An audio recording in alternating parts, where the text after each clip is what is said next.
take a look at this boner. Go to the club. Yeah. Call me auntie, whatever. Oh yeah, Auntie Wow.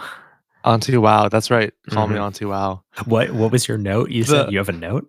Well, I was gonna say I have something to say in my notes about Call Me Auntie Wow, so we'll hear more about that specific line. Yeah, I had no idea what to expect with this. As I'm sure you didn't know what to expect with this. No one music did this week. Yeah, because like you watch the trailers and it's like, what the hell is this? It doesn't tell you anything about what the movie's gonna be.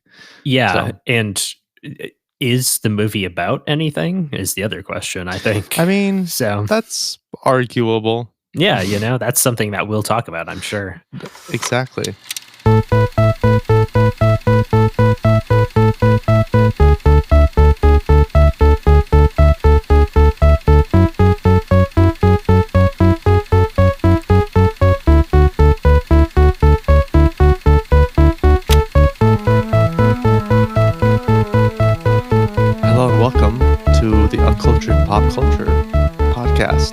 To our first episode where we are unfortunately not recording in the same spot. Or the same time zone.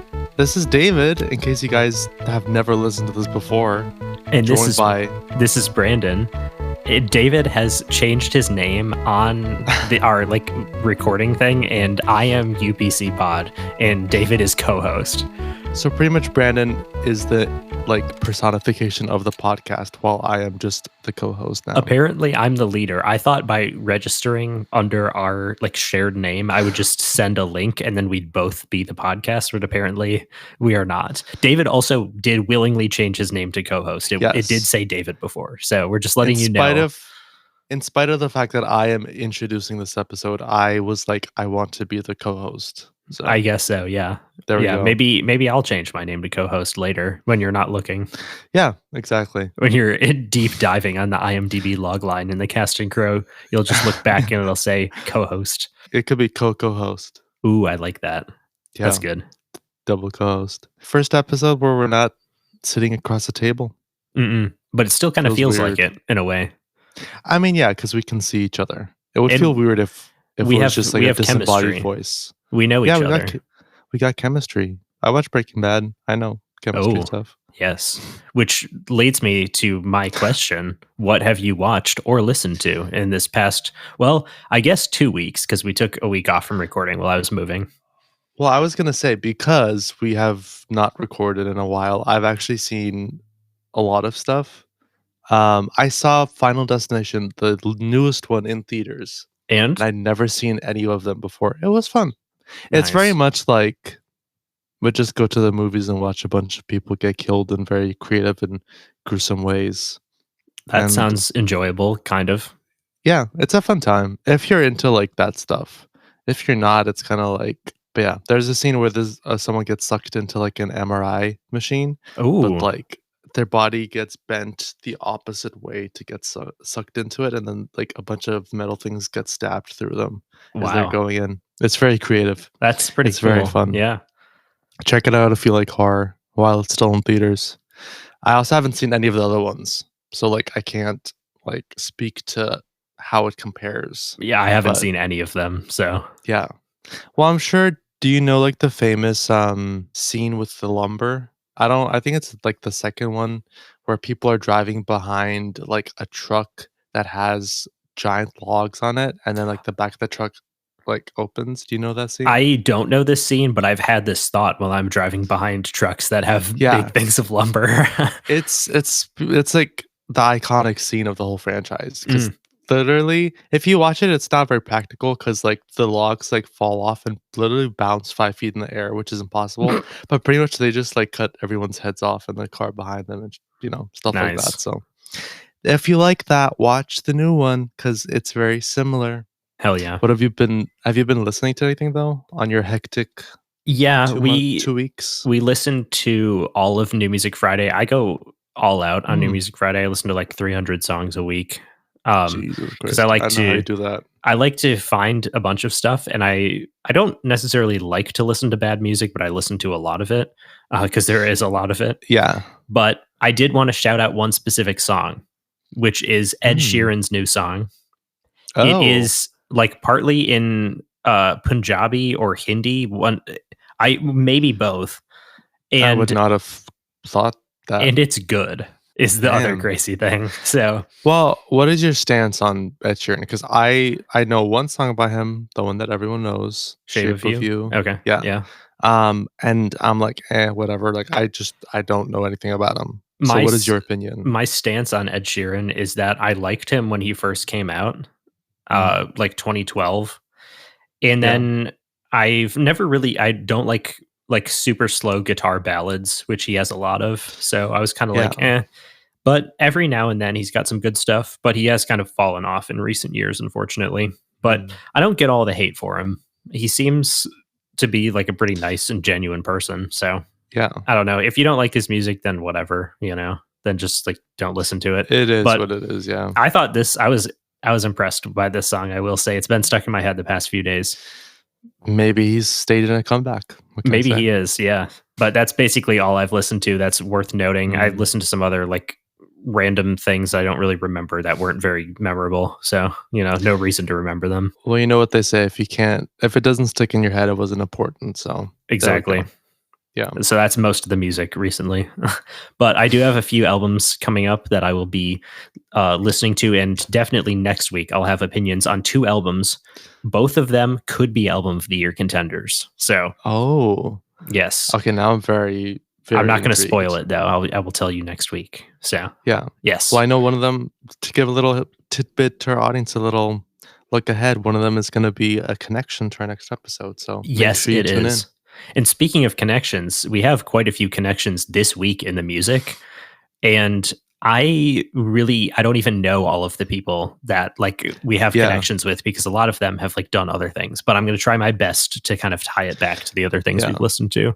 Well, and I know that one of those connections is like a connection that we wish was not. Right. Yes. Yes. Which but I'm sure unfortunately we'll talk about. Does exist. Yeah.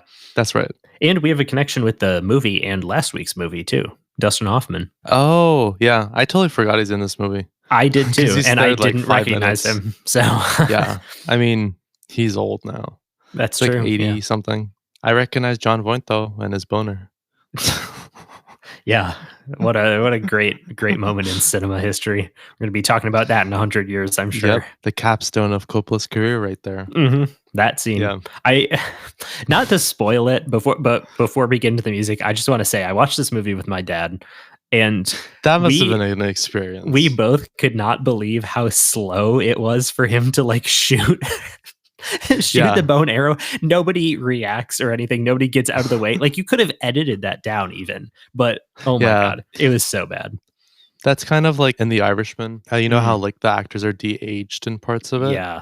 For the most part, it looks passable enough to where it doesn't take you out of it. The biggest problem though is that De Niro and like all the actors that are in their 80s or 70s still like move like 70-year-old men. And there's a particular scene where it's very bad where De Niro has to beat up this guy and it looks terrible. Like you can tell he's old, and it's like, why didn't they just use a stunt double for this scene? Like you're de-aging him anyway, just replace his face. And exactly. Then, yeah. But speaking of de-aging, we should get into this album. Because I think Katy Perry is trying to de-age and kind of return to the career that she once had. Yeah, in the early and mid 2010s. I did want to ask, did you see the news? I don't know how like true this is, because I've only seen it on a subreddit, and like I didn't look into it, but I saw that reportedly Orlando Bloom and Katy Perry are splitting. Reportedly. I did not see this. Was this on the Lord of the Rings subreddit? No, it was on the... I honestly don't remember which one it was. It was one that was recommended to me. It's not one that I'm in.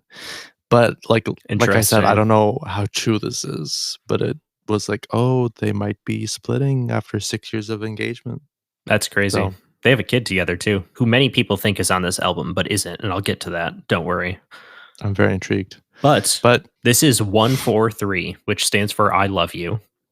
Oh, really? Yeah, it's an angel number, which apparently means I love you. The 1 is I, 4 is the 4 letters of love, and then 3 is you.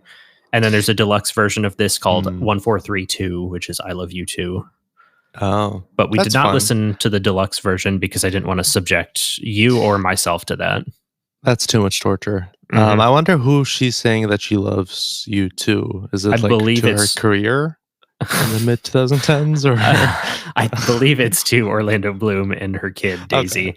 Daisy is also the name of her song, a song that she made, which is actually a pretty good song. I Well, just think I it's kind of interesting. I think it's interesting because, like, obviously she did write and like perform good music back in the Yeah. day, and more recently, it's just like now she kind of has become a joke because she's like doing the same thing all over again. Yes, and I'd like to talk about that because this is her 6th studio album. Yeah. She has 3 albums that would probably be considered like the good period, and then Mm. 3 albums that aren't. So her first album was in 2008, One of the Boys, that had the song You're So Gay, which hasn't aged very well. But it also had I Kissed a Girl, which Right. also, I don't know if that's aged super well, but that one is kind of a classic. Still iconic, I would say. Then the second album is Teenage Dream, which had Mm. 5 singles. All 5 singles went to number 1, which has only been done by Michael Jackson. Right. So this is like Wow. a huge feat. I Yeah. didn't realize that. And it also has the title track, Teenage Dream, which many consider to be one of the greatest pop songs of all time. I've never listened to it actually. Whoa. Okay. I might We're have to gonna have put to do that. that I might album. have to put that on the list. Um, Yeah. that's that's a big piece of pop culture history. Then her third Mm. album was Prism, which had the lead single Roar, which you may remember from Yeah, I like remember that. kids music, I basically. remember I remember the music video for that too.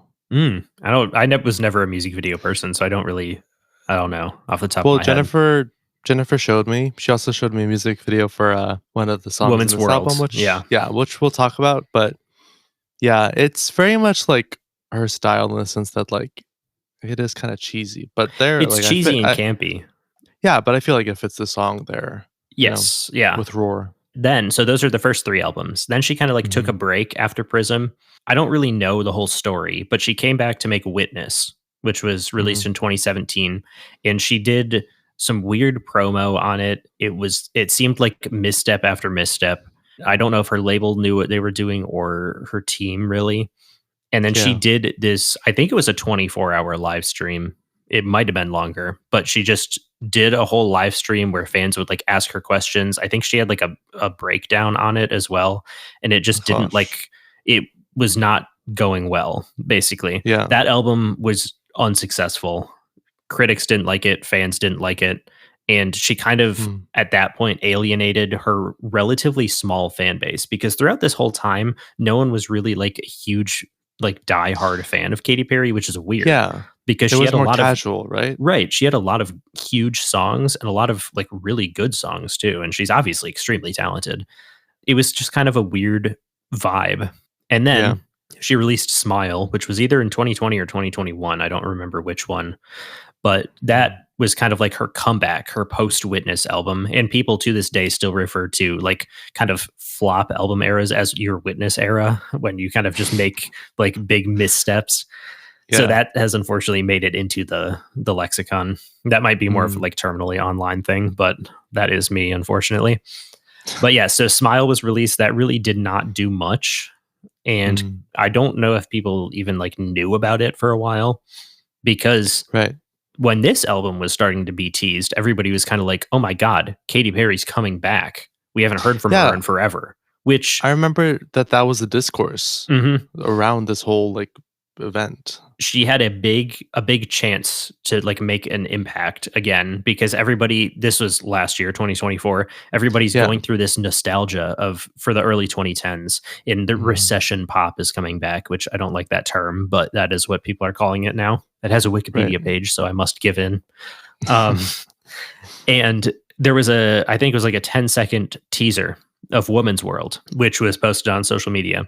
And I remember hearing it for the first time in a TikTok with somebody reacting to it. And they said, guys, don't worry. This isn't the real song. This is an AI generated clip of a song.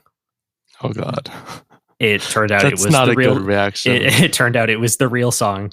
So that was Yeah. not a good first impression. And then people were like, well, she can still save it. Don't worry. The music video is bad. Sure. It's produced by Dr. Luke. Sure. But what if the second song can do better? Second single came out in August called Lifetimes, and it is better. Most people agree, but Yeah, it really but didn't do much. And by that yeah, point, she had kind of lost the public's interest and not necessarily, I guess, interest, I should say, but she had lost the like good favor, I guess, of the public. And now everybody was waiting for a train wreck. yeah, And by the time the third single came out, which is I'm His, He's Mine, no one really cared much anymore.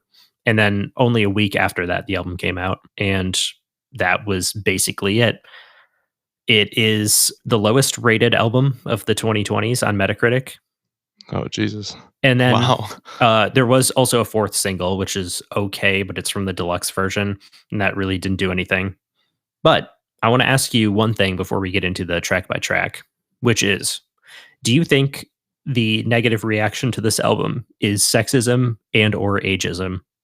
I mean, the thing is, like, there is definitely a lot of inherent stuff like that in the music Right. industry and the film industry. I do think that there are certain projects where it becomes kind of hard to talk about them because there are a lot of people online that dislike it for sexist or like ageist reasons or something like that. But then there are also valid reasons to dislike it. But then the moment you say I don't like it, people accuse you of being one of the people that like dislike it as for a sexist reason. So I think I could see this being like one of those cases. It's sort of Mhm. like the same thing where and I'm not saying that I like dislike this movie, but I think it's the same case where like when Black Panther came out, you couldn't like say, "Oh, I didn't like this or that about it," because people would be like, "Oh, so you're a racist." Like, I think it was Yeah. kinda similar to that. Obviously, like, there were people that did actually dislike that film because they were racist, you know, like, You're that right. was very true, but, you know, there's obviously, like, you can take it too far. Mhm. And again, I say that as someone that enjoyed Black Panther a lot. I agree with you, and I think that this Yeah, album deserves the hate it gets, I agree with but that, I think people take but it too far because you yeah, have the she's a over 35 and she's a woman. I agree So, with that, yeah. like, yes, this is an extremely bad album, Yeah, but I don't know if sometimes people are going a little crazy on it, yeah. or if that's everybody loves to hate it because it's Katy Perry, you know? And I will say, like, it could be worse too, like, it is Right. a And bad that'll be album, but reflected in my score. yeah, mine too, like, it could be a lot worse, Mhm. you know, so it's complicated. So, with that sentiment, it could be a lot worse. Let's get into the lead single and first track of the album, Woman's World. I'm going to do something special here. I'm going to still read all the credits, but I reviewed this album on my first listen when it came out in Mhm. September. And then I reviewed this album in the past few days when listening to it, preparing for the podcast. So I'm going to give you Right. both the score, my Ooh, initial score and my new score. Most of the time they haven't changed, and I didn't look at it while I was doing this. So it's right. kind of interesting. I'm very, very Um, intrigued. but this one is the lead single, Woman's World. It's written by Aaron Joseph, Chloe Angelides, I think is how you say her name. My apologies. Mm, We had her on another episode, so that's a connection. Dr. Luke, another connection. Katy right. Perry, Rocco Did It Again, and Vaughn Oliver. And it was produced by Aaron Joseph, Dr. Luke, Rocco Did It Again, and Vaughn Oliver. Now, this song, I have a few notes on. I said the production is not bad, although it can get a little annoying sometimes.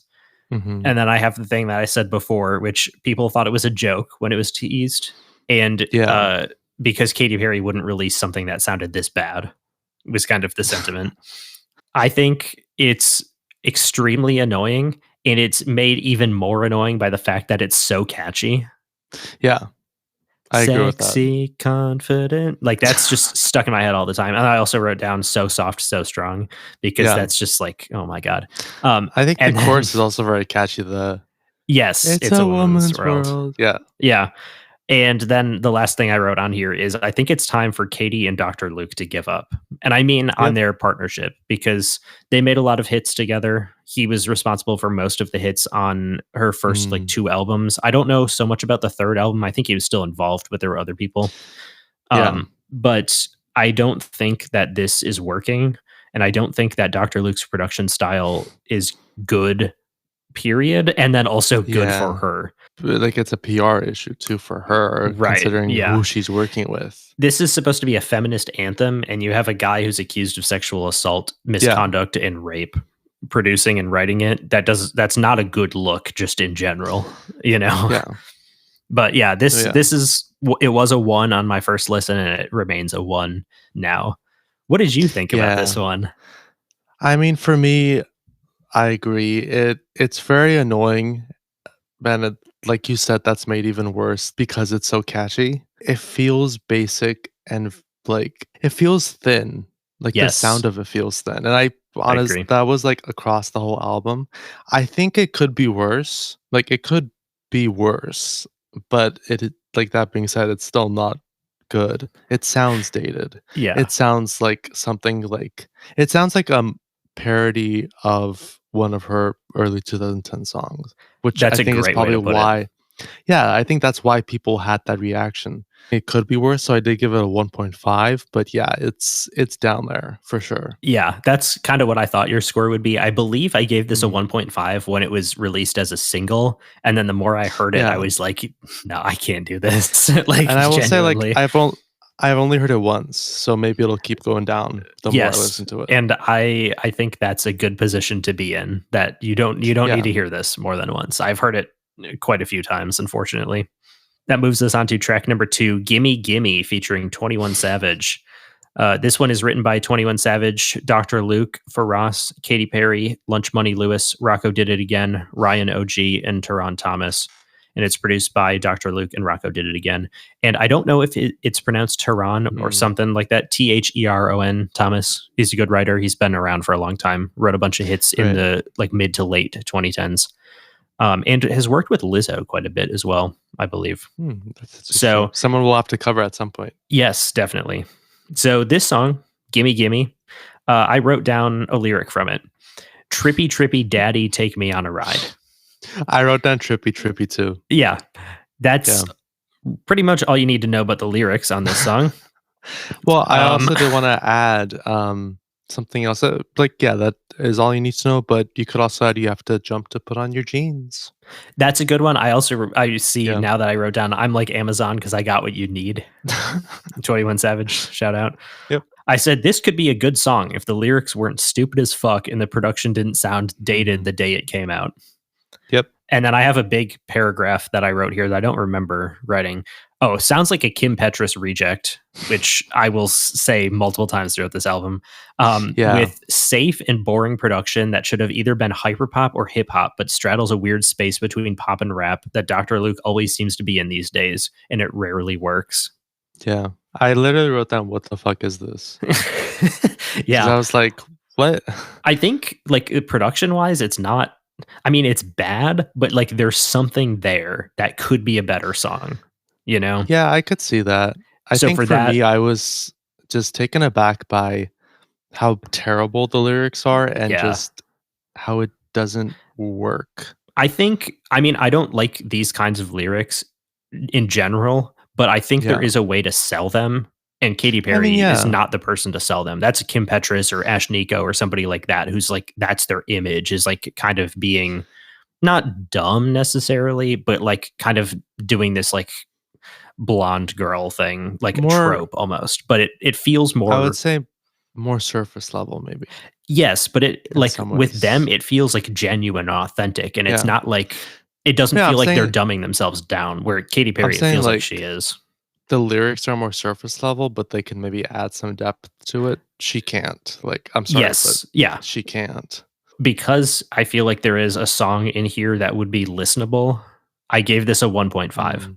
To me, I really, really the lyrics just made it terrible for me. I give this one a 1. I think it's worse than Woman's World just 'cause of the lyrics. That's fair. I Yeah. honestly think the Woman's World lyrics are worse than this one simply because Mm. of what it's trying to pretend to be.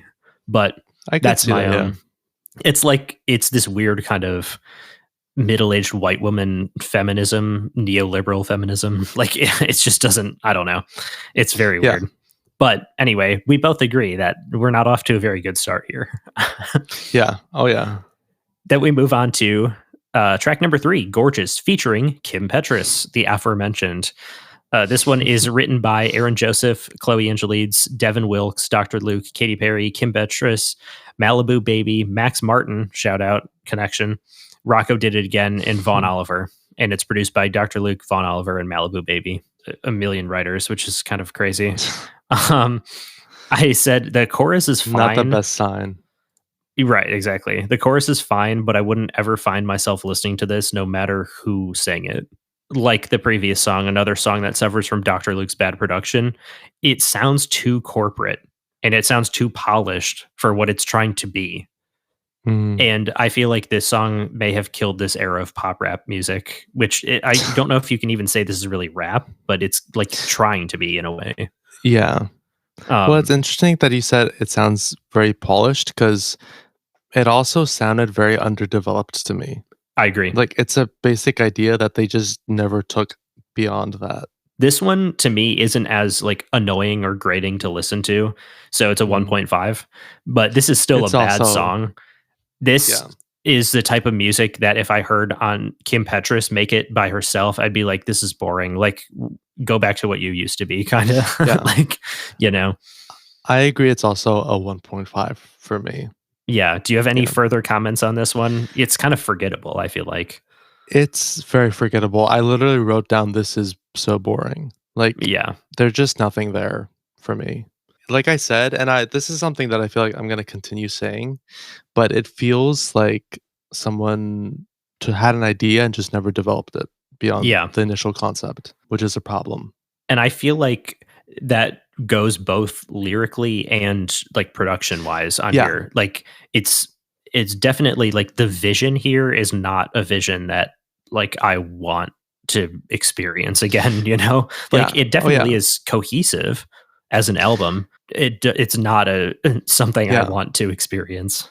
It's an album that feels like it was written in like 30 minutes. We move on to track number 4. I'm His, He's Mine, featuring Doechii. This song samples... Why Doechii? Why? I know. Yeah. Our friend group are all Doechii fans. I would like to say, though, that I was the first. I discovered her 4 years ago now at this point. Yes. I will say you were always the first. So yes. You know the artist before anyone else. And I did see this one, and I thought the same thing. Why, Doechii? Why? Reg could not have been that high. Maybe it was, actually, because she wasn't like popping off as crazy then. But that's true, because that came out before the Grammys were at, which I feel like really raised her profile. Yeah. Anyway, this song samples a song that I'm going to say the title of. It has a word that some people would consider a slur. So my apologies to that community, but the name of the song is insane, and I think it's worth hearing. So this song is called Gypsy Woman, She's Homeless, La Da Dee, La Da Da. It is a classic, 90s house classic by Crystal Waters. It is written by her and Neil Conway. In addition to all of the writers for this version of the song, Doechii, Dr. Luke, Faraz, Katy Perry, Lunch Money Lewis, Rocco Did It Again, Ryan OG, and Teron Thomas. And it's produced by Dr. Luke and Rocco Did It Again. And I think the only thing really that this song has going for it is the Crystal Waters sample, which they slowed down and it sounds like not very good, and the Doechii verse. And even then, she cannot save the song by herself. Oh, yeah. I find it interesting that that's where they got the la da dee la da da. Because I heard that and I was like, what? Did I hear that correctly? Like, I feel like it doesn't fit the song they're trying to go for. I could see a song where it does fit, but it just doesn't work here. And so they got the la da dee la da da from it, and then they also got the like kind of organ sound that carries the entire song. That's also a sample. So there's really not much like in addition to that making up the production of this song, which I said feels once again too polished and too minimal. I didn't think that Katy Perry's vocals in this were very good. Like I know her as a much better vocalist than this. Because obviously like I haven't heard a lot of her more well-respected stuff. I've heard some of it, but I haven't like heard it recently. Would you say that you felt like she was maybe phoning it in a little bit here, or? It feels kind of like that, but it also feels like this is kind of what she wanted to do, and it just isn't. It doesn't work. Honestly, that to me, that's what it feels more like. Like this is actually what her vision was, and it doesn't work for me, or like basically the general public. I also wrote down that this is Old Navy commercial music if it was unlistenable. Shout out Doechii. I'm sorry. We're as so well. sorry, Dochi. This is a 1 for me. Okay, this is a 1.5 Hmm. because of Dochi, pretty much. Otherwise, it would be a Yeah, 1. that's true. Maybe I should kick it up to 1.5, but I'm just like, I feel like Dochi can't even save it. So Yeah. yeah. That moves us to track number 5. We're almost halfway done with the album. Don't worry. This is Crush. Yay. This one contains elements from My Heart Goes Boom, La Di Da Da by French Affair. This was written by Dallas K, Dr. Luke, Emily Warren, Katy Perry, Kay Beasy, Rocco Did It Again, Ryan OG, Sarah Hudson, Scott Harris, and Teron Thomas, and produced by Dr. Luke. Literally every song has so many writers on it. Yes. That's crazy. I don't want to say too many, but you could say that. I mean, there is the whole thing where like there's a saying in Too Hollywood many cooks where in if the you kitchen. yeah, if you see a lot of screenwriters during the credits, you know that you're not in for a good time. I don't remember what movie it was that I watched, but there were 5 writers, but it wasn't even 5 writers because some of the writers were like pairs of writers, like writing teams. So you had like 9 names on there. It was insane. Yeah. And I don't remember what it was. I feel like it was like a Star Wars movie or something like that. And I was like, oh God. That would make sense. Yeah. And I do want to say, like, you know, some people might be like, oh, so they're bad writers. That's not typically the case. When you have so many writers, it's typically there wasn't like a clear direction or something like that. And you keep on swapping out writers. Like, that's like going to be recipe for disaster, no matter how good the writer is. Like, you could have the best writers and it's still going to, if you still have like 10 people working on the script, it's not going to work. Yeah, so, exactly. And I do want to say that there's a few writers in these credits here that I love their stuff. And I think I will say, I think that is reflected more in this song than some of the others. I think I wrote immediately better production on this song, but this is not Katy Perry's style or something I want to hear from her. And then I wrote way too many. Oh, I guess I did say it. Way too many writers to have this bad of lyrics in verse 1. Melodically, it's good. And the chorus is all right, but nothing that I will really remember. Yeah. I definitely feel like the production is better. It's just the lyrics are, again, really bad. Like I wrote down, my heart goes la da da dee. Like, what is that? Like, I believe that's the sample or the element that it contains. But yeah, I agree with you. Like, yeah, but I feel like it's the same case with the last song where it just doesn't fit well. Like, exactly. Yeah. It could fit in another song, but that would have to be a much better written song. And I would think in a different style. Because, like, again, I don't feel like Katy Perry can sell these lyrics, you know? Yeah, I agree. And I also wrote down, we have Kim Petras at home. This song I originally rated a 2 on my first listen. I bumped it up to a 2.5 because I think the production is actually good. And it's, if the lyrics were not like the worst thing ever, and it's not even the worst thing ever. They're not as bad as some of the other ones. If they were better, I should say, then I would like this more. But this is a 2.5. This is average. This is middle of the road. I'm not going to turn this off if I hear it, but I'm not going to seek out putting it on. And that's what a 2.5 is for me. For me, I did give a 1.5. I think the lyrics just really turned me off. I do think it's better than quite a few of the previous songs, but I also do think that there are some songs that are a little bit more cohesive and just that work a little bit better. So because of that, I just gave it a 1.5. I do want to ask, do you think we're into the good part of the album now? Well, I feel like there is a little section here where it does get a little bit better. Yeah, this is not like good necessarily, but I feel like it's better. It's an improvement. Yeah. Okay.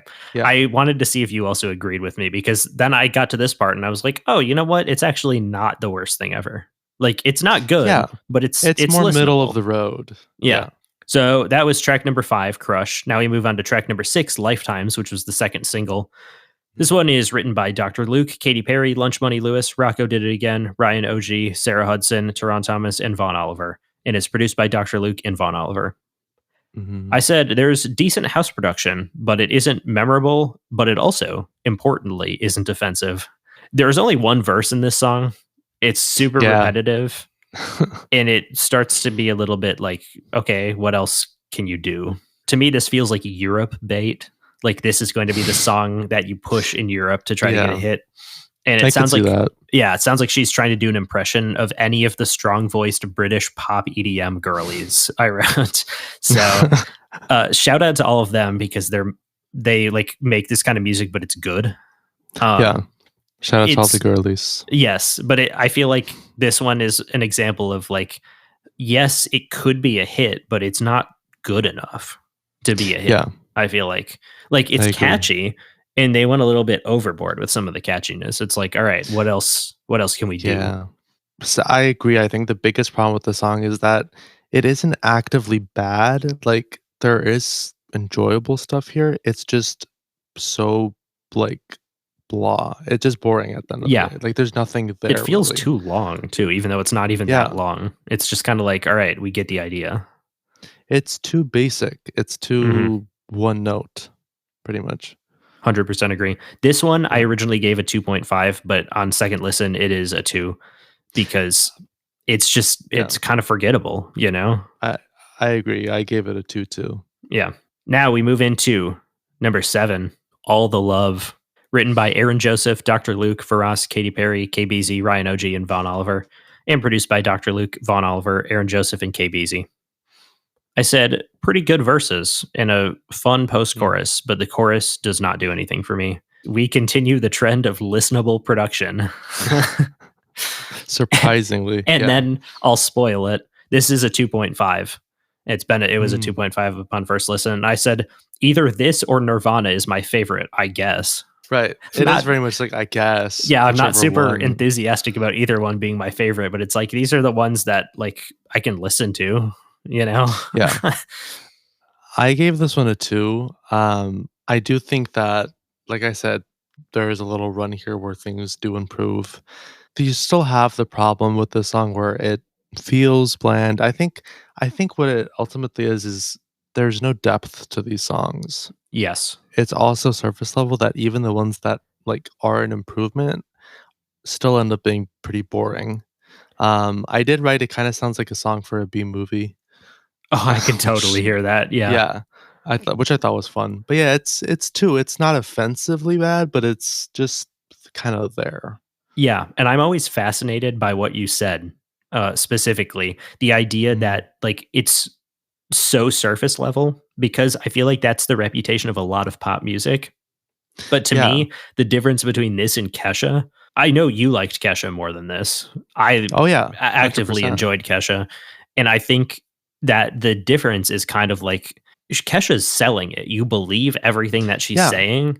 Like this feels like authentically her. Even if you didn't really know anything about Katy Perry here, we're not getting any peek into her personality. It's yeah, just so bland and boring and basic that it's just like it could be anyone, really. yeah. No, I completely agree. Now we move on to the other song that could be my favorite, track number 8, Nirvana. You ready for these credits? Oh god. There's so many writers on all these songs, and it's mostly the same people throughout like the album. Written Yeah. by Aaron Joseph, Dallas K, Dr. Luke, Emily Warren, Katy Perry, KBZ, Rocco Did It Again, Ryan OG, Sarah Hudson, Scott Harris, Teron Thomas, and Vaughn Oliver. And produced by Dr. Luke, Vaughn Oliver, and Aaron Joseph. I said, this is not terrible, but it's forgettable with a boring drop in quotes. Yeah. This is Dr. Luke's Kim Petras production. This is not a Katy Perry song, which I Mm, still stand by. If this was a Kim Petras song, it'd probably be a 3, but it's a right. 2.5 because I don't think it's not Katy Perry's style and she also doesn't sell it. But it's a 2 for me. Literally, I don't have anything to say because like, all I have to say is the same thing I said about the last 2 songs. Yeah. Literally the same thing. But this is the better production now, finally. Like, Yeah. No, I definitely agree with that. now let's ruin all of it because I think you will agree with me on this one. Track number Yes, I 9, do. Artificial, featuring JID, written by Aaron Joseph, Chloe Angelides, Dr. Luke, Mm, JID, Katy Perry, KBZ, Sarah Hudson, and Slush Puppy, and produced by Dr. Luke and KBZ. JID is the only reason this isn't a 0.5. How much did they pay him for this? There's nothing good here at all. yeah. This is a 1 because JID has actually like raps super well and completely fits the theme of the song. But holy shit. It's crazy. It really is. When I like started listening to it, I was like, well, at least there's like some hip hop elements to it, but that doesn't really save it at the end of the day. Yeah. Not only does it sound bad, it also weirdly feels kind of out of place with the rest of the album. Because it's also suddenly like, wait, we're talking about AI? Like, like you've been singing about crushes and stuff like that before. Yeah. Like, it doesn't mesh that well, and it's just it's not good. If I wrote down, it feels like the lyrics are playing at half speed. Wow. That I that's what it totally felt like get to that. me. Yeah. Yeah. Is this your least favorite song? It actually isn't, but it's I would say my second to last. It's a Okay. 1 for me. Yeah, it's also a 1. Yeah, not good. All right. Now we move on to track number 10. 2 songs left, guys. We're almost done. So Track number 10, close. Truth, written by Dr. Luke, Katy Perry, Lunch Money Lewis, Ryan OG, Sarah Hudson, and Vaughn Oliver, and produced by Dr. Luke and Vaughn Oliver. This song says and does nothing. It has boring production, and there's no reason for it to exist. This is a 1.5. Same. Nothing else to say about it. I Same literally score wrote as down, well? guys. Yeah, 1.5. And I completely agree. It's just a nothing song. Literally, the only note I wrote for this is, guys, I am so done right now. That's all I wrote. Yeah, that's fair. And Yeah. with this, we are done. Track number 11, Wonder, written by Circuit, Faraz, Katy Perry, Rat City, which includes Kato and Kent Sundberg, and Stargate, which includes Mikhail Storlier Eriksson and Tor Erik Hermansen. I hope I pronounced their names okay. They're legends. Shout out Stargate. Yeah. They've been making music for like over 20 years. Produced by Stargate and Circuit. And the vocals that everybody thought were Katy Perry's daughter are actually the 9-year-old son of Kent Sundberg. Tius, I believe is his name, Tius. Oh, So shout out to him for putting this. I also wrote, don't put your kids on songs, please. I am yes. sorry. Please don't do it. This is actually, in my opinion, a kind of okay song. Really? It sounds like EDM from like 2013. And I, for that reason, don't hate it. And the chorus is like kind of catchy. This is something you would hear at a festival and be like, okay. Yeah. So I did give this one a 2. Is this your least favorite? This is my least favorite song. I gave this one a 0.5. Damn. Yeah. I couldn't. I couldn't. Do you think, like, from the very opening, I was like, okay, I hate this. Okay. I was going to ask, is it because of the song, or is it because you just sat through this entire album and you're like, holy shit, just be over already? But I think it is genuinely the song, it sounds like. I think I think it's both mixed together. It feels like, to me, just a parody song. Like, even more than like any other song on the album, because I know people say, oh, this sounds like a parody song, that sounds like a parody song. This legitimately 100% sounds like a parody to me. And it feels like a parody of, like the 2010s cliche of the girl singing to the camera with her ukulele. Yes. Yeah. 100%. I felt like it was just a parody of a song like that. I could see that. Yeah. I think this fits, in my mind, it fits more as a parody of like 2013 Dutch festival progressive house. Yeah. Which I don't know anything about. So then maybe if I listen to it, like, I mean, it works in the same way of like, this isn't very good, but there is something that's like so cheesy about it that I'm kind of like, okay, sure. But the kid almost brought it down to a 1.5. I'm sorry. I just don't want it. I can't. Guys, don't put your kids and stuff. Like, no, let them be kids. Yes, let them exactly. Enjoy life while they can. What was your favorite song from this album? Is it, I mean, All the Love or Nirvana?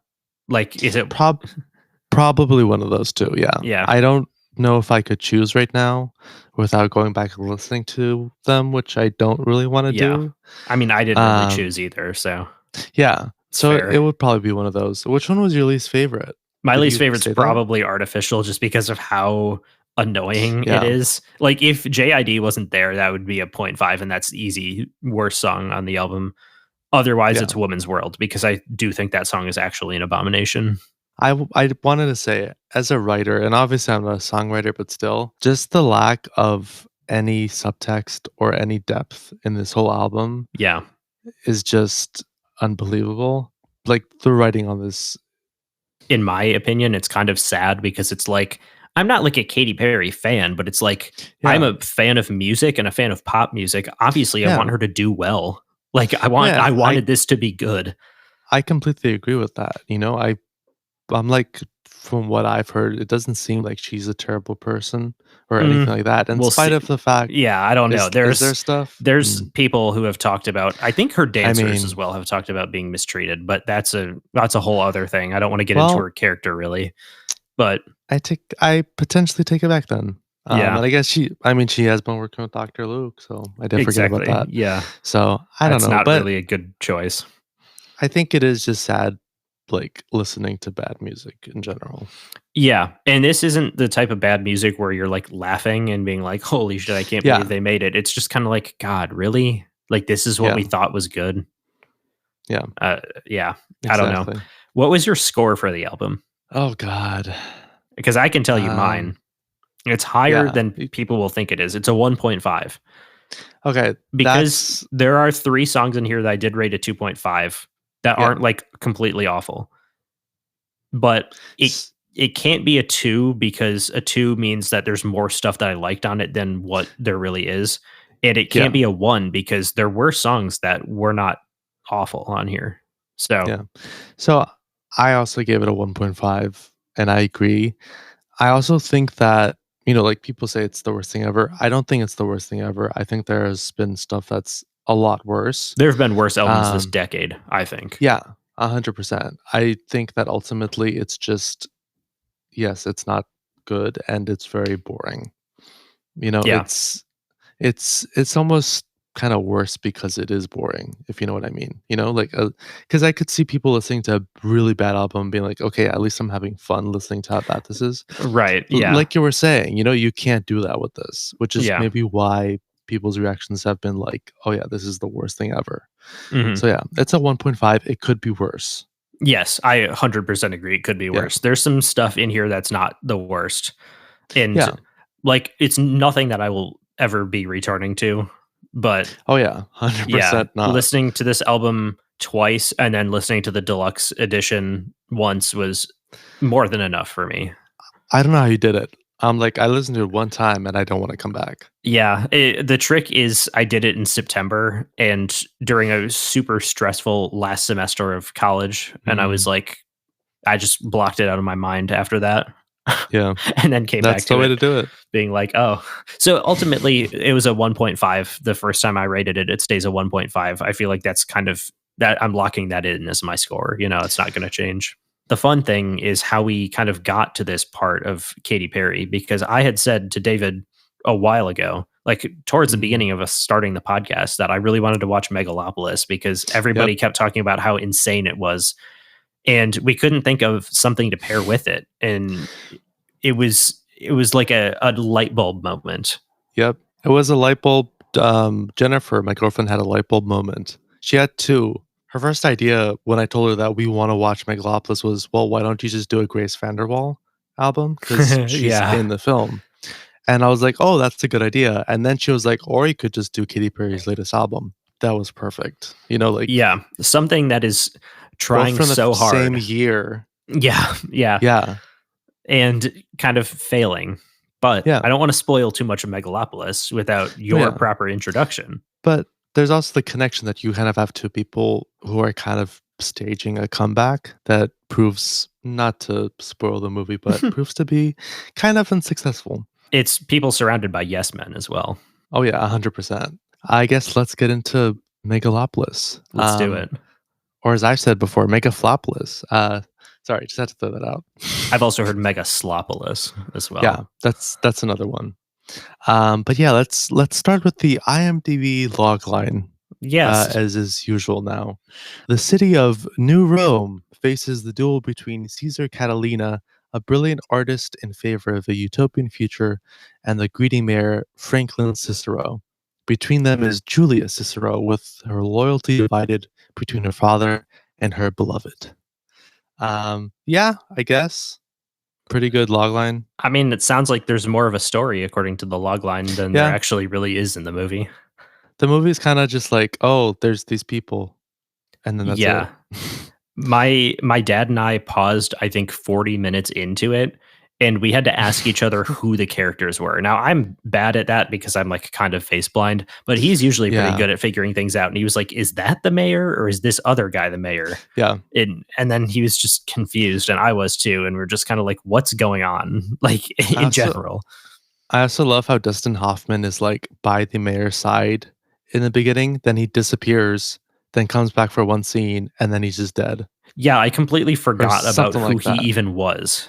Like I don't by the time he remember came who he back, is. he's Yeah. apparently he's the fixer, I believe, for the I mayor. guess. But like, Even though he doesn't fix anything. yeah, he just dies. So Yeah, he just dies. cool. But directed and written by Francis Ford Coppola, produced by Barry Hirsch, Fred Roos, Michael Betterman, and Francis Ford Coppola. Cinematography by, and I'm so sorry, I'm probably going to mispronounce this, but Mihai Malaimare Jr. Sorry. Edited by Cam McLaughlin and Glenn Scantlebury. Music by Osvaldo Golichov. And starring, there's a long cast list, so I'm just going to say like 5 or 6 people, like the main people. Starring Adam Driver, Natalie Emmanuel, Giancarlo Esposito, Audrey Plaza, Shia LaBeouf, John Voight. And there's like a bajillion other people. Aubrey Plaza. Oh, sorry. I'm so sorry. Don't like come after me with your sarcasm, Aubrey Plaza. Who, by the way, I feel like she is the best part of this film, to be honest. Yeah. Like she's at least having fun. Exactly. I gotta say, I do have quite a lot of notes. Because for those of you who don't know, the story of how this ended up getting made is kind of crazy. And because of that, we got to go all the way back to 1977. Let's go. Let's do it. That's when Coppola first came up with that idea for Megalopolis, a whole, like almost 50 years ago, as he was wrapping up filming Apocalypse Now, which we'll have to watch and also discuss because that film had a crazy production. But yeah, he was influenced obviously by New York, where he grew up, and then also films like Fritz Lang's Metropolis, which is a famous silent era film. I think it's like about utopia, stuff like that. But he was also influenced by the true story of Lucius Catiline, a Roman populist who was accused of trying to overthrow the Roman Senate in 63 BC. You know, a long, long time ago. He was killed, I believe. But pretty much you can see like how New York and Rome kind of came together in Coppola's mind. And he actually started working on the film all the way back in 1983. He started to like get notes. He got, I think, over 400 pages of notes and like pieces of scenes and stuff over 4 months. He was like really getting ready to start. He was very, very passionate about the idea. He wanted to like make it in the 80s, but ultimately a lot of different factors got in his way. But he kept on getting notes and pages out even as he went through crazy parts of his career. Which, for those of you who don't know, obviously he had his crazy run in like the 70s, which is why he is as respected as he is, going from like Godfather 1 to The Conversation, you know, Apocalypse Now, stuff like that. But in the 80s, he did have a slump. He directed like 3 or 4 films that all were box office bombs. So because of that, he got into like financial straits. He wanted to try and get the film made in 1989 in Italy, and he wanted to make it so big and complicated it would seem impossible. That's something he actually said. Oh my God. Yeah. And as he said, he wanted to be free. He didn't want producers around his neck, you know, like telling him what to do, stuff like that. Which he could have benefited from, I will say. Yes. I think it's kind of the same thing that happened with George Lucas in the prequels, the Star Wars prequels. But as I said before, because of all the box office bombs he had, he pretty much started doing jobs for hire, like taking jobs for the money because he was just not doing well. So he did Godfather Part 3, which was not well received. He did Dracula, which, you know, people do like. I still want to watch that movie. And then he also did Jack, which we will have to watch. Have you heard about this film? I have never heard of this. It's considered like one of the worst films ever made. It stars Robin Williams, who plays a man with the brain of a child. Oh, that sounds like it Yeah, would be like a Disney movie from like 2003 that yeah, made like $100 million and everybody hated. it's reportedly not good. Nice. But then he finally started to try and get it off the ground again in the new century, and he even got together like table reads with a lot of big actors, Nick Cage, Russell Crowe, Robert De Niro, all these big Nick names. Cage the Coppola. That's right, literally his nephew. Yeah. Which, if you didn't know, that's a nice little connection. His real name is Nicholas Kim Coppola. He was like, you know what, we're gonna film in New York because it's about New York. But we're gonna have a budget of $50 to $80 million. Well, it doesn't seem that bad until you put that in 2024 money, which is 82 to 131 million, which is Okay. starting to get higher. It's not as bad as Yeah. like a superhero movie nowadays, but still. Yeah, but that's a lot because it was like Yeah. 130 in present day money. So Exactly. Yeah. And he even actually started to record second unit footage of New York City. Mm. But then, of course, what happened in the early 2000s, Brandon? Oh my God, was it 9/11? 9/11. 9/11 happened, and Coppola has been quoted to say that he felt as though history has come to my doorstep, unquote. Because he had a plot line where a Soviet satellite destroys Lower Manhattan. So he was like, wow, it's like real life. It's 9/11 is like my script. But he shelved the footage and production halted. So even though it kind of seems like he was like, whoa, this is perfect. Or like, obviously, like I'm sure he Woohoo, 9/11. I'm sure that wasn't his reaction, but in the sense of like, wow, it's lining up with my story. It seems like he froze. And actually, a friend of his, Wendy Doniger, who was an Indologist, but she said that the fact that he could self-finance froze him. And I have an interesting quote. He had no excuse this time if the film was no good. What froze him was the power to do exactly what he wanted, so his soul was on the line. Which I think is so interesting when you fast forward to what the final movie film. is. Yes. Yeah. Yeah. It is extremely interesting because having not guardrails, but having no one else telling you what to do is such a like freeing thing as an artist, but it is scarier than anything else because I would much rather have somebody tell me this is really 100%. bad before I put it out, Well, yeah, and it is true where it's like if it turns out bad, there's no one that you can kind of point to except for yourself. Coppola himself did say that 9/11 did kind of play into his hesitancy. Quote, a movie about the aspiration of utopia with New York as a main character. And then all of a sudden you couldn't write about New York without just dealing with what happened and the implications of what happened. The world was attacked and I didn't know how to try to do with that. I tried. So pretty much it seems like he knew that he would have to like address 9/11, but he didn't know how to do it. Mm-hmm. So he kind of shelved it for a while and then finally returned in 2012 and started to write the script. And that's kind of the final version that came to be as he announced it in 2019, the day before his 80th birthday. Wow. Which is just like kind of crazy. He did self-finance it. He sold and like shifted around some wineries because he has famous wineries.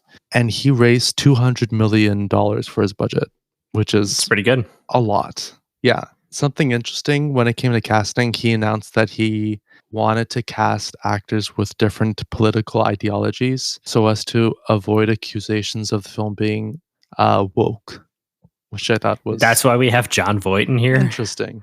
That's why we have Jon Voight in here. Exactly. And maybe Shia LaBeouf, but who knows what's up with him? Who knows? Yeah. I guess I was thinking more of like the fact that he could have assaulted some people and stuff like that. Yeah. That is definitely a different ideology. Yeah, that's I would consider bad, probably. There were some like big names that were in discussions. Kate Blanchett was in discussions, Oscar Isaac, Zendaya. Also James Caan was actually cast in the film, but he passed away with his role going to Dustin Hoffman. So he was going to play the fixer. Who do you know who James Caan is? Yeah, I do. I don't know from what, but I do know him. Well, he's in The Godfather, so there we go. We'll see him in that. Eventually, the cast was put together. I also did want to say, as a little side note, Coppola came up with Foz's character's name, Wow Platinum, based off a conversation he had with a woman from the South whose great-grandmother's first name evolved to Wow due to her beauty. Hmm. Which just feels like such a random, like, way of finding a name, but hey, Yeah. why not? Wow, Platinum. Um, What a name. yeah. So, Sounds of real. course it does, honestly, like, it's one of the weird names that nah, If I it don't know. wasn't It Platinum, I could see it. But Platinum as a yeah, last name is crazy. it is very crazy. I don't know. Like many But things in this if movie. like, literally everything in this movie, to be honest. The last time he had tried to put it together, 9/11 happened, and this time, COVID happened. Let's go. It was Yeah. this has been God trying to come in and stop Yep. this movie from being made. First, he got bankrupted Coppola, then now he, like, made 9/11 happen, then COVID-19, like, it's crazy. One of his actors died in the movie and he was still like, "Nope, I got to make it." Exactly. He's still doing it. But and yeah, he pushed on. He started rehearsing. Obviously, stuff got pushed back, but he started rehearsing with the actors, and he would like flesh out scenes with the actors, and like he would get an idea, for instance, and he'd be like, "Oh, I have an idea. Let's try this," and that's where the scene where Wild Platinum orders Shia LaBeouf to orally pleasure her, as he calls her Auntie Wow, came from. Plaza and LaBeouf literally developed the scene based off of Coppola's idea.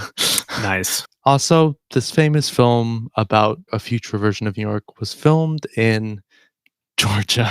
Yes, Atlanta. I Uh, saw that and I could not believe that's it. right. Tax write-offs, baby. There was also a lot of conflict on set, which Wow, is surprise, surprise. surprise, surprise. This is, by the way, very famous. It's also very muddled. I'm gonna briefly talk about it, but it's kind of too much to like. I don't know. I could do research for like a month and then come back, but we don't have that time. But it does sound like Coppola would come to set with no clear plans, so like everything was taking a long time. He also famously fired most of the visual effects team, and then the production designer Beth Mickle and the art director David Scott left with the whole art team. And it seems like a large part of the disagreement was that like they did not see eye to eye. Coppola said that, quote, the art team was frustrated because they felt I was evolving the look of the picture independently of them. Mm. They wanted giant sets and images. I wanted other elements like costumes and live effects to do some of the work and have it not all be art department centric. So there was disagreement along those lines. I just find it I crazy that presumably this film has been in development for 47 years Yeah, at this point, and he's still like coming to the set being like, "Oh, let's do something yeah. today." You should I know. I feel like it probably was just him having too much power, Hmm. and because of that being like, "Oh, I can do anything, so let me spend a lot of time just doing whatever I want and like just trying things." Which is like, yeah, like that's nice that you can try things, but ultimately, like you're still making a film, you still have a budget, you still need to be on time, and like, yeah, you should know You what you have want a by now. massive cast and presumably also massive crew. Like Yeah, you have all these people counting on you to make something, yeah, and you're just fucking around. and based off his code, it seems like he just didn't want to work with the art department. That's Like, yeah, that's that's an kind of what insane I get thing. from it, Then why hire them? because Just do it it's all yourself, you yeah, know? I'm like, I understand, like, you're the director, what you say goes, but ultimately, they are there to support you Mhm. as the director, so work with them, and it doesn't that at least what I got from it was that it didn't seem like he really wanted to, and it reportedly did make the balloon budget. Coppola said it didn't. He was like he refuted claims that it went up, but the Wall Street Journal was told by someone, we don't know who, but someone involved with the production, that it went up from 120 to 136 million. Of course, we've talked about conflict, so now we do got to talk about assault and allegations of misconduct. Because what film would not be complete without that? Mhm. Reportedly, again, there is a lot of like people saying things. I don't know what's true, what's not. I'm just gonna mention this stuff because I do feel it's important to mention it for the background of this film. I am not like saying this person was right, this person was wrong. I just want to throw that out there. And also, if you don't want to listen to, talk about assault, skip forward from this section. During the shooting of club scenes where there were extras who weren't wearing very much, Coppola was accused of pulling female extras onto his lap and kissing them. There were also reportedly no intimacy coordinators on set, One which thing is that I yeah, want to say about that. yeah, This film is dedicated to his wife who died. Just yep. not going to make any judgment, not going to make any connections. I'll let the Just audience gonna figure throw that that out out, there. but just throwing that out there. Executive producer Darren Demitra did say that he defended Coppola, saying that his hugs and kisses were affectionate gestures and that there were Oh, no he's Italian. complaints He during can't help filming. it. Yeah, which I'm like, is it really though? Yeah. I I don't mean, know. he's also Cop- like 80, so, yeah. uh, Well, Coppola also said that he views romantic advances as disrespectful to women and that the women he kissed on set were women he knew personally, which like that doesn't make it okay in any way. yeah, Like, exactly. cool. That's saying like I don't know. Again, like I Cool. said, Still I no don't know. consent. Yeah. Again, I don't know what actually happened, but like listening to this, the fact that he didn't say like, "Oh, I didn't do that," and instead it was like, "Oh, I respect women," kind of does make it seem like he probably did. Yeah. Um, there were some like differing perspectives from some of the extras. One extra, whose name is Raina Mentz, dismissed the claims, but on the other hand, another extra, whose name is Lauren Pajon, said she was kissed and hugged unexpectedly and was shocked, and her experience has been corroborated by at least one other extra. Mm. So there is that, and there are lawsuits ongoing right now, I believe. There's also a lawsuit by Coppola against Variety because they reported on this. It's all complicated. I don't know exactly what's happening with that, but just Yeah. throwing out there that stuff is going on with lawsuits right now. I don't know if this was a lawsuit as well, but I know the trailer used fake quotes. There was that. Yeah. I don't think it was a lawsuit, but people pretty much found out about that. Post production seemed to go smoothly. So that wasn't a problem. As I said, Grace Vanderwall does appear in this film. She wrote 2 songs for it. A bigger problem came with the release of the film because Coppola couldn't find someone to distribute it. Yes. This is my Yeah. favorite part of it because I was Oh, yeah. watching this live in the trades. Oh God.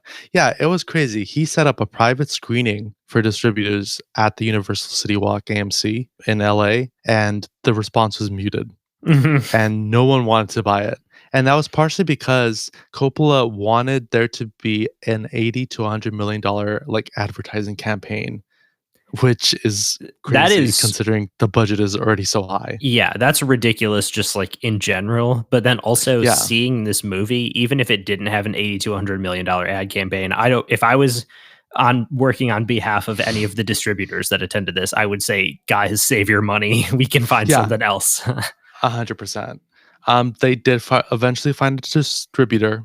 It was Lionsgate Films. Shout out Lionsgate. Resulted in the worst year ever for them. Yes. Literally last year, they like every single one of their films flopped, including this film. RIP Lionsgate in like 5 years.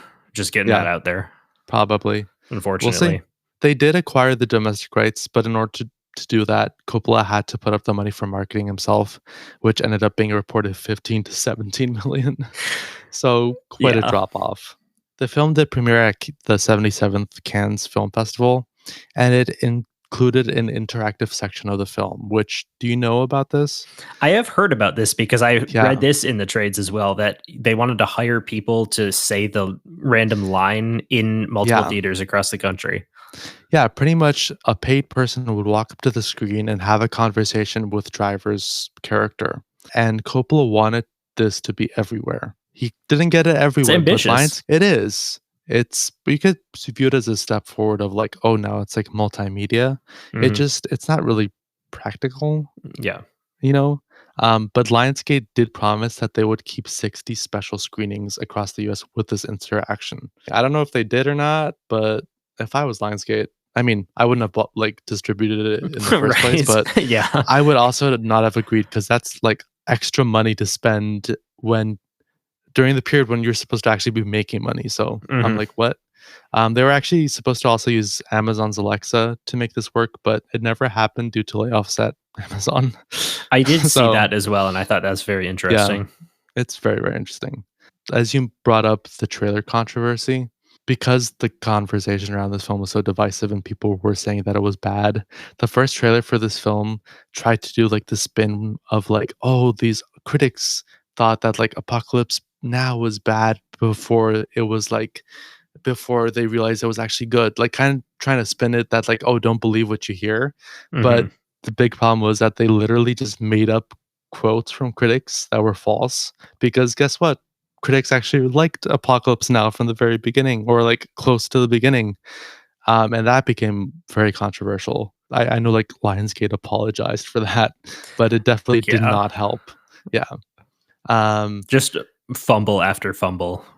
then the film released September 27th, 2024. What? I want to say Go for real it. quick, September 27th, that's 7 days after Katy Perry's album came out on the previous Friday. There we go. You see, that's even perfect. That's That's even more crazy. perfect. I didn't even realize that. I don't know why We I could not assumed have lined it up more better. I don't know why I thought this movie came out in like July. I guess it was just Yeah. like everywhere over the summer because I just kept hearing about like all of the things going wrong. Like every time Yeah. you read Variety, it'd be like front page of the website. Well, the thing is, I watched this film and I remember it came out in the second half of the year, but I couldn't remember when because I feel like I tried to like Block it out. block it out of my mind. But yeah, it came out and on a budget of anywhere from 120 to 136 million, we don't know, it grossed a grand total of 14.3 million Let's go. in its initial run. Who knows? Maybe some re-releases will. Didn't even make you up know, the marketing budget of 15 right. to 17 million. Literally, it wasn't any better on the critical side. It got very mixed reviews. It wasn't like the reviews weren't, oh, this is terrible. Yeah, I was But it was surprised by more that. like, yeah, it was more like this is just mixed. And that was kind of spread across the board in between like critics and audiences. It I had know like a like some people, 40% or something. Like I was yeah, surprised by that. yeah, and I know some people do actually like this film, which to me it's kind of like what, but what can I say? It did get nominated for some awards, Yeah, the but Razzies. that's right, most notably for the Razzies, where it was nominated for Worst Picture, Worst Director, Worst Supporting Actor for both Shia LaBeouf and Jon Voight, Worst Screenplay, and Worst On-Screen Combo for the entire cast. Yeah. And yeah, it would win Best Director and Best Supporting Actor for Jon Voight. Or which- worst, but yeah. Or worse, yeah. So there we go. I wanted remember. to Did you get the quote that he had after that? Do you remember reading say, that? I don't remember what he said. I wish I wrote it down actually. Okay, I'm gonna Let's find it Google while it. you say yeah. For those of you who might want to watch this film on a streaming site, it's not anywhere because Coppola has stood fast by the opinion that you should watch this in the theater. So he's literally like traveling the country right now, like trying to show it in theaters. Touring his movie. Yeah, which is just crazy. Like it's over. All right, this is from the LA Times.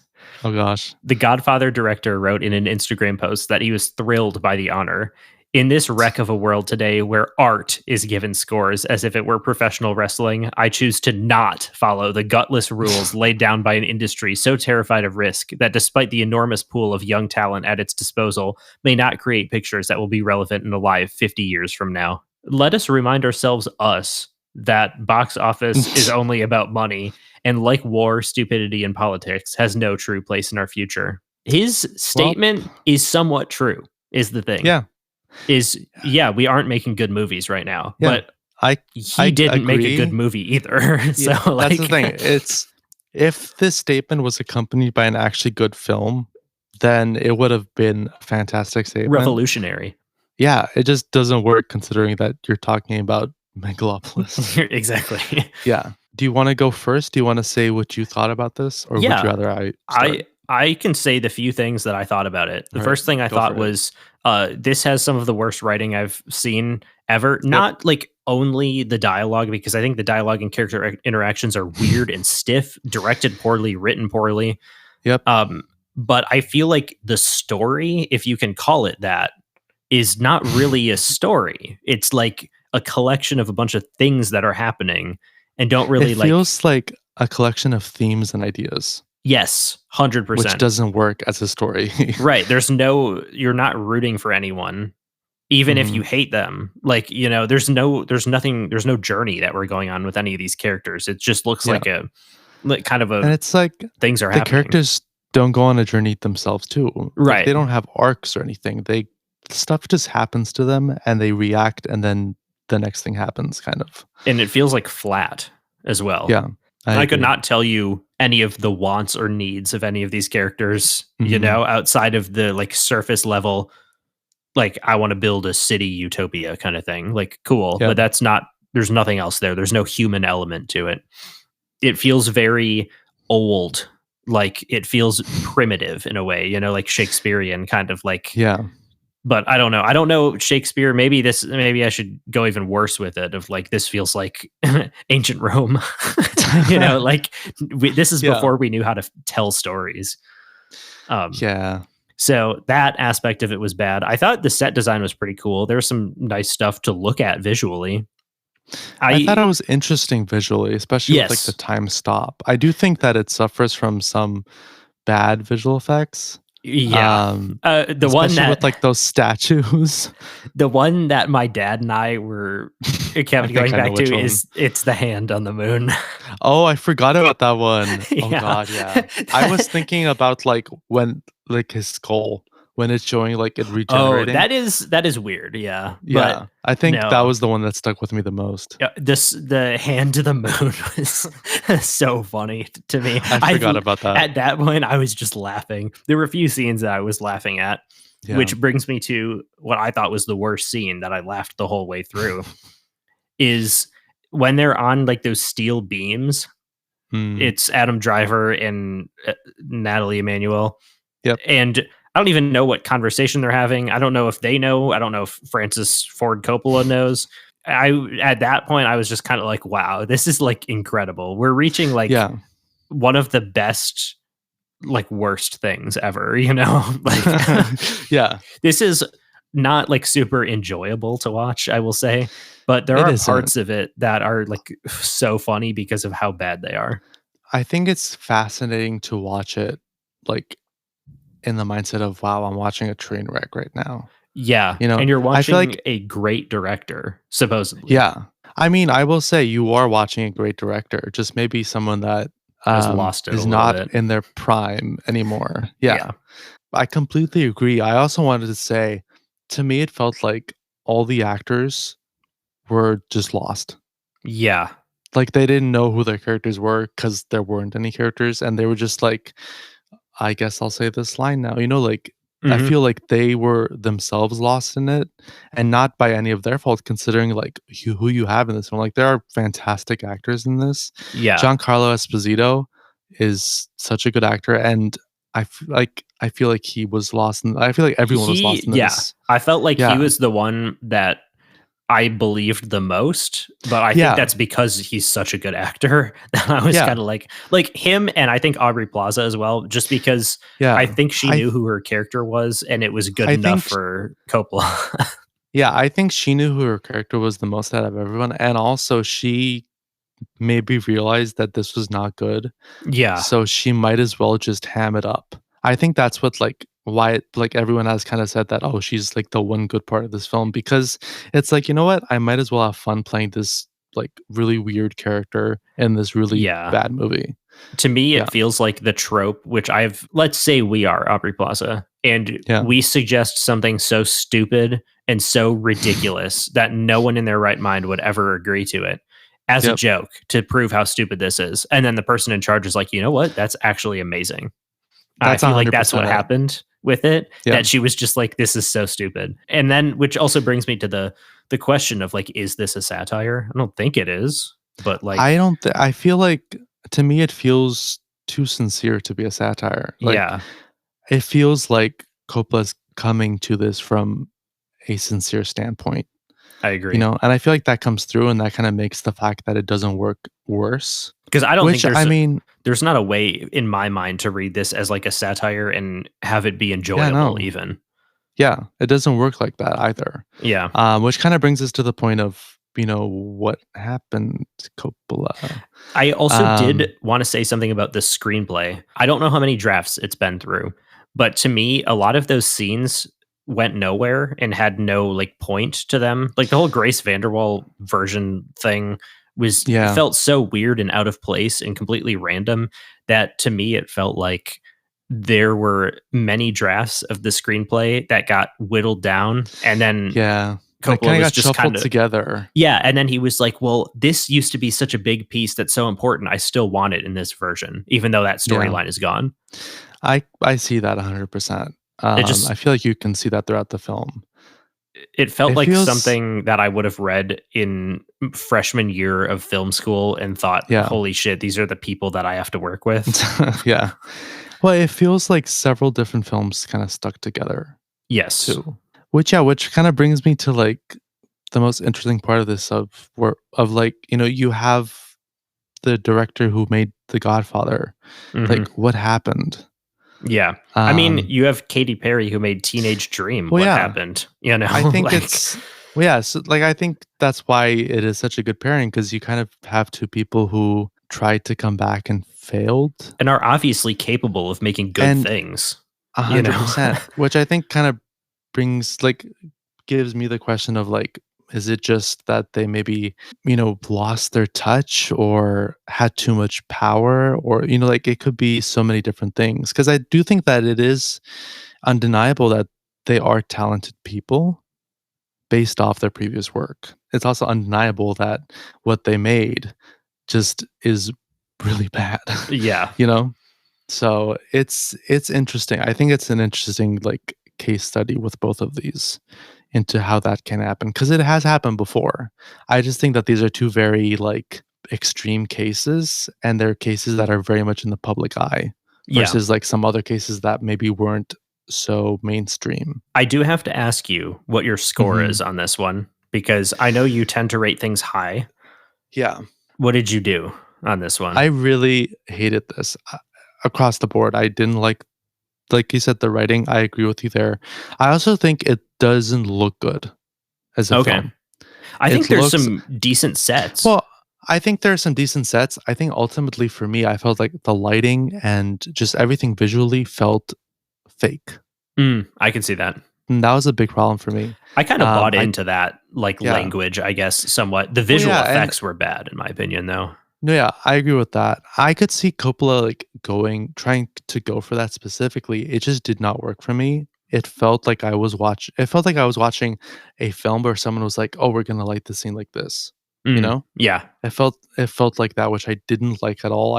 I hate that in film, and I think it can work in a genre like noir. It is very much purposefully lit, and you notice it, but it works there because it's like part of the genre itself. Right. It's Yeah. part of the terminology. But here, I feel like it didn't work, and maybe that was me like comparing it to The Godfather or something like that. Like, yeah, but I think there's no way not to compare it to you know his good work.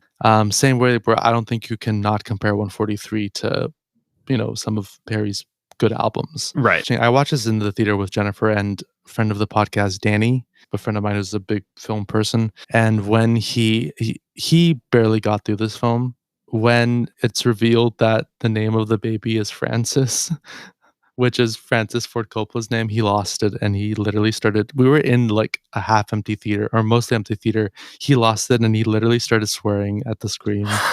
Oh my god. Because he reached his breaking point. I had to throw that out there because yeah, I feel like that's kind of this film. Like it makes you reach your breaking point and you're like, I can't, Yes. this is too bad. So I ultimately gave this a 1. It Okay. could be worse. There are interesting pieces in here. And like Audrey Plaza is fun to watch. And Aubrey. like sorry, I keep on saying Audrey. I'm sorry, Aubrey Plaza. I know your name, I promise. But This is like a Jude Apatow thing all over again. all over again. There are some elements that are interesting here, even though they still aren't good. So ultimately, this is a 1 for me. Yeah. I am totally split on if it's a 1 or a 0.5 because I do think that I will watch things that are worse than this. Yeah. But at the same time, there's nothing really there's no reason I would ever watch this again. And to me, that means it's a 0.5 because this is Yeah. something that I just do not wish to return to at all. Yeah. But I do agree with. maybe that's why it should be a 1 because a 0.5 is going to be, wow, that's the worst thing ever. But is this the worst thing ever? Maybe. Honestly, like I feel like I've seen worse things, which is why I gave it a 1. You could get a worse reaction from a film. I feel like you could get That's physically true. sick watching a film or something like that. So That's why I am gonna give it a 1. But I yeah. think I probably will go with a 1 because there's one other thing that I didn't talk about. The score on this is actually really good. I was surprised. I was You know listening to something? it. I completely forgot the score. Yeah, I was listening to it and I was like, wow, this actually like fits a much better movie than what this Yeah. is, you know? So, Which I feel like is sad when that happens, you know? yes, very much. Yeah. Because it's like, wow, we really wasted that. There's only so many notes that you can string together in novel ways, and we wasted a cool one on this movie. Exactly. Yeah, but I think ultimately I will go with a 1 for this because I do think I will see worse things. And Yeah. it is bad, but I feel like part of me thinks like in order to piss off Francis Ford Coppola more, I don't want to say this is one of the worst things ever, you know? Yeah. In a way. It doesn't get any glory at all, pretty much. Yes, exactly. Yeah. A 1 just forgotten about. Yeah, exactly.